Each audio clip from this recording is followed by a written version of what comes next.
Made myself some black coffee, black like my soul. And I was journaling when I realized that I write a lot about love and the sheer fact that I don't have any in my life. And when I say love, I am just talking about romantic love. So, a partner, your other half, your better half, whatever. Then I came across this entry on my notes app, and it just made me spiral a bit. So let me read it to you. Do I want love or just a proof that I am enough? A heart that gets me. Is it the warmth of a hug that I need or just knowing my worth when I'm feeling beat? Is it the feeling of being held tight or knowing I'm special just right?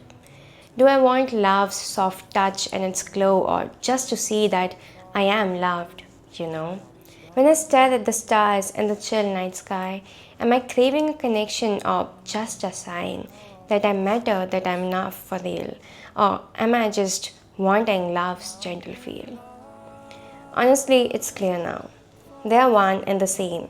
To be loved means knowing you're the sun's flame. In every warm hug and each glowing light, you find your worth in the love you invite. It's just one of the many entries around love that I have read in the past 30 minutes, and it's a question I've been circling around a lot lately. Do I want a boyfriend or do I just want one so other people can stop thinking of me as this weird, lonely person who doesn't fit with the pack? Because sometimes I do think that I don't want a boyfriend because I crave that intimacy, but rather because I want to prove the world that I am not unlovable or difficult. If I have a boyfriend, that can prove that I can fit in those neat, tiny boxes, that I have a plus one when I want to play a game that demands two players. But then I pause and I think, is that love or is that just marketing? Do I want a boyfriend or do I just want that comfort? The optics of having a person, because those two are very different sort of hungers. I don't know if I can explain myself better, so I am using some of my favorite writers and quotes by them to explain what I'm trying to say. The first one is by Virginia Woolf, To the Lighthouse. For now, she need not think about anybody. She could be herself, by herself, and that was what now she often felt the need of, alone. Jane Eyre, Charlotte Bronte. I care for myself. The more solitary, the more friendless, the more unsustained I am, the more I will respect myself. Oscar Wilde, The Picture of Dorian Gray. To love oneself is the beginning of a lifelong romance. And I think when I talk about love, the society has sort of confused me into thinking that love has to be romantic, that you have to share intimacy with this person who has seen you all stripped and naked. And when I say naked, I don't mean body wise, I mean mentally that person has seen you naked. And I think I have a friend in my life who knows me, who has seen me on days when I cannot control myself, who knows how worse of a human I can be, because sometimes when I'm pissed, I say things that I regret later. And she chooses me even after all those things.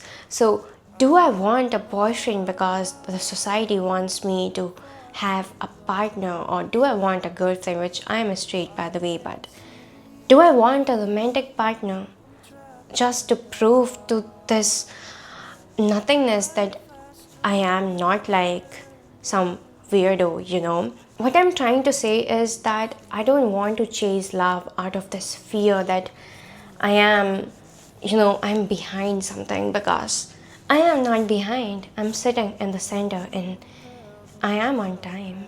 I don't want a relationship to feel like a shield against loneliness. I want it to feel like an addition to the life I already live and love.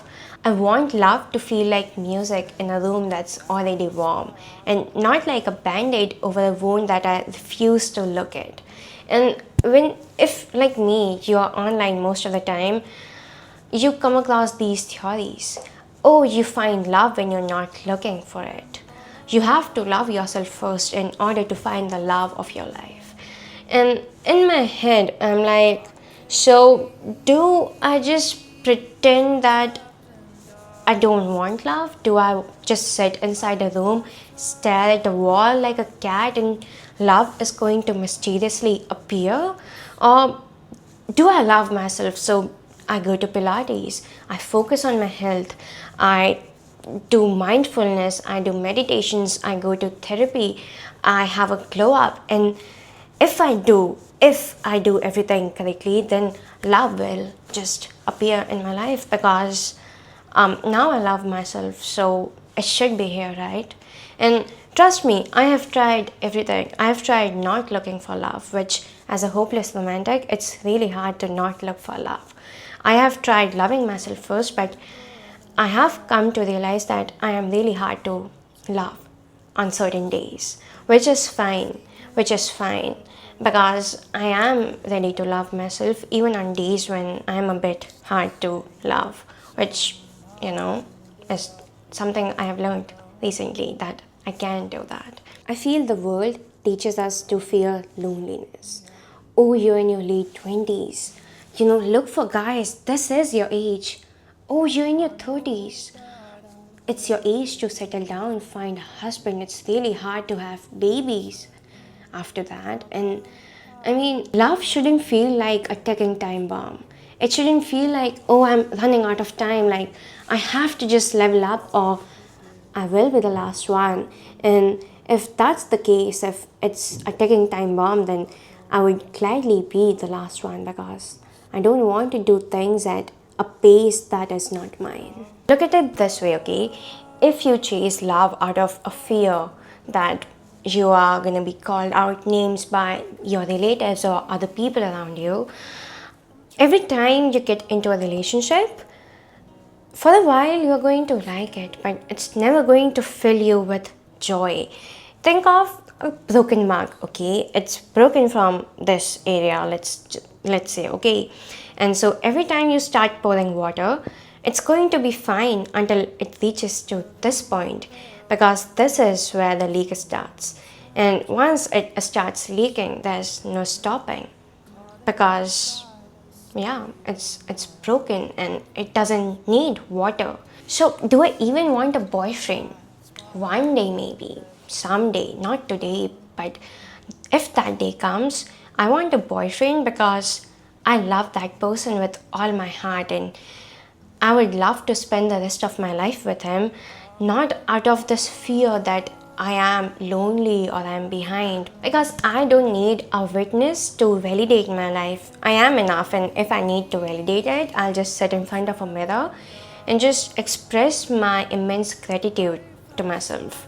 So I want love, not the performance of it, the actual parts of it. So I think the moral of the story is love, whenever it comes, should feel like freedom, not like this armor that you need to hide. Maybe all the theories about love were never for me. Maybe they were for people who can sit still. Because me, I spill my coffee, I trip over my own shoes, I forget birthdays, I overthink songs, I text first, I don't text back at all. I binge, I scroll, I cry, and somehow in all of this messy chaos, love is still around me, laughing at me, hiding in the sunlight on my counter, singing in a song that makes me ugly cry on the train, waiting for me to stop trying so hard and just notice it. And maybe that's it. Maybe love isn't a checklist. Maybe love is chaos. And maybe chaos is enough.